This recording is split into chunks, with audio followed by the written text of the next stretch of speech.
Antibiotic কিনছেন? জি। ডক্টরের পরামর্শ নিয়েছেন? না। আপনি কি জানেন এভাবে অবাধে অ্যান্টিবায়োটিক সেবনের ফলে অ্যান্টিবায়োটিক রেজিস্ট্যান্স হয়ে যায়?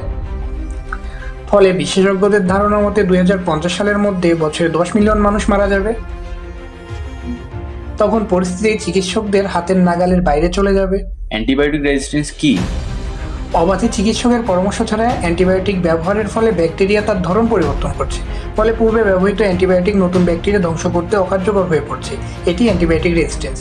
এর ফলে সাধারণ জ্বর, সর্দি, কাশি বা সহজে নিরাময়যোগ্য রোগ মহামারীর আকার ধারণ করবে। এখান থেকে বাঁচার উপায়? অ্যান্টিমাইক্রোবিয়াল রেজিস্ট্যান্স রোধে জনগণের করণীয়: চিকিৎসকের পরামর্শ ব্যতীত অ্যান্টিবায়োটিক সেবন করা যাবে না।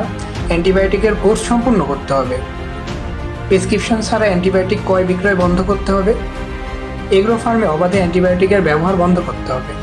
সভা, সেমিনারের মাধ্যমে তৃণমূল পর্যায়ের মানুষের মধ্যে অ্যান্টিবায়োটিকের অবাধ ব্যবহারের কুফল সম্পর্কে সচেতন করতে হবে। অ্যান্টিমাইক্রোবিয়াল রেজিস্ট্যান্স প্রতিরোধের দায়িত্ব আমার, আপনার, আমাদের সকলের। আসুন আমরা নিজেরা সতর্ক হই, অন্যকে সতর্ক করি।